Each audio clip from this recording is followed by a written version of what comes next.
If you want to be a writer, then you must be prepared to do battle. But not with barbarians or Vikings or Visigoths or Romans, depending on what side of the... You need to be prepared to fight against yourself and all these self-critical voices that will come from inside your own head. As a writer, your biggest enemy is often your inner critic. There's a long and storied tradition of self-doubt, self-criticism, and self-recrimination within the writing community.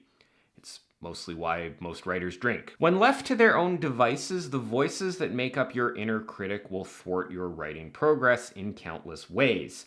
Today, we're going to talk about both how to spot these voices and what you can do about them. The first thing to realize is that having an inner critic is actually a good sign. It's a sign that you have the capacity to improve as a writer. The most challenging people to deal with in the world are those who are not self-critical and never self-evaluate. The people who think that they are amazing and without any faults and need to do absolutely nothing to adjust their behavior. Sometimes people like that are on the inside actually very self-critical, but they project an air of not being self-critical. A healthy amount of self-criticism is actually a positive thing. It makes you aware of your own flaws and gives you things to improve on. This can go too far though. Your inner critic can become a source of stress and actually become detrimental. Recognizing when this is happening is really important. Anytime you find yourself engaged in black and white thinking, it's usually a sign that your inner critic is active. It's really hard to be a dick and also appreciate gray areas. Your verb choices have been terrible this entire chapter, and your face is stupid. Your inner critic loves to think in binary terms, in black and white. Something is either good or bad. Something either has merit or has none. There is no room for nuance, no room for elaboration. You can recognize when the inner critic is active by recognizing when you're thinking in black and white terms. Things in writing are rarely black and white. Well, like the writing itself on the page is often black and white, but you know what I mean. Assessing the quality of a piece of writing is a really complex process. A piece of writing may be weak in some areas and strong in others. Something might only need to be improved by 10% to make it good, but your inner critic won't recognize any of that. Your inner critic will also love to rank and categorize things. It will try to compare you and your writing to other people. Ranking what you do as better or worse in comparison to others is a really abstract idea and usually not that productive. Recognizing nuance, trying to see gray areas is an important first step to silencing the inner critic. Your inner critic will often push you towards certain actions, the most common one being to stop writing because obviously you're a talentless hack with nothing meaningful to say and should just give up now before you waste any more ink. If you're bad at something, the solution is almost never to stop doing that thing. Yet the first impulse that most people have is to do exactly that. If you're not as good at writing as you'd like to be, the solution to that problem is to write more. Yes, you might need to change your technique or learn a bit more craft or do something different, but those are all things that come with just putting in more effort and more practice. You need more practice. You need to do more writing. The inner critic tells you this story that there are people out there who are capable of doing something and you can't do something until you are among the people who are capable of doing that thing. But that's fundamentally backwards.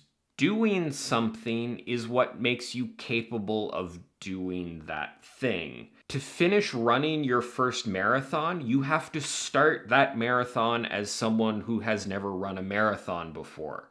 Your capability to run a marathon can only 100% be determined after you run one. It's the exact same thing with writing. To become someone who can write a great novel, you have to start that novel as someone who's never written a great novel before. You become the person capable of doing the thing as you do the thing. Your inner critic will focus a lot on potential, mostly your lack of it. But potential is only something you can realize through action, and that action has to be taken in a realm of uncertainty. No matter what the critical voices say in your head, don't stop writing. Adjust your course, sure, try new things, seek improvement, but don't stop putting in the effort. Become comfortable with the uncomfortableness and uncertainty that comes with the process. That's really what you're battling against. That's really what the inner critic, a lot of the time, is trying to keep you from. A lot of what underlies the inner critic is fear. Improvement means working through negativity. Good comes after bad. Competence comes after failure. Growth comes through pain. There's no way to avoid these things. Now, while following everything that your inner critic tells you to do is probably not helpful, completely ignoring that voice is also a bad idea. I mentioned at the beginning that people who lack an inner critic are not really in a desirable position. Sometimes that confidence lets them achieve a lot, but usually the blindness to their own flaws from the shining light of their unquestioned brilliance causes more problems than it solves. Your inner critic sometimes has a valid point. The flaws that it tells you you have may in fact be valid. If the voices in your head are telling you that the writing sucks, there's a chance that it actually does suck. The process feeling bad because the approach you've taken isn't working is different from the process feeling bad because you lack confidence in yourself. Negative feelings often exist in this sort of vague area. They're not very specific. You have to drill down into what you're feeling and ask yourself, why do I feel bad about the writing? Do I feel bad about what I've written or who I am as a writer? If it's about what you've written, then you can take a deeper look for where the problems are.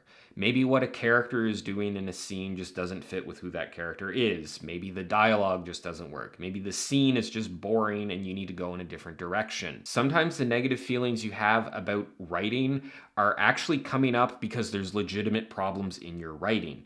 You're capable of fixing those problems, but you have to think through and figure out where those problems are. A lot of what your inner critic tells you can be ignored. You are not a good writer or a bad writer. You are not better or worse than anybody else, and who cares anyway? But there are times when negative feelings mean that something is legitimately wrong.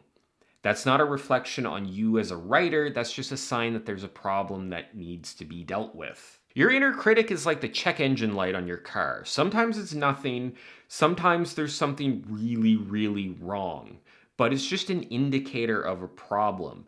Being aware of that problem and finding the source of it means you have the power to fix it and improve. And fixing problems with your writing is usually cheaper than fixing problems with a car. Is a Johnson rod actually a thing? And does it really cost $800? And why does my car have 4 of them? Speaking of 4 things, it's time for this video to come to an end, for we have reached the end. My inner critic gives that transition to the conclusion a 4 out of 10. Anyway, I'd love to hear your thoughts on the inner critic and perhaps some ways that you've conquered your own inner critic in the comments down below. As always, thanks for watching, and I will see you next time.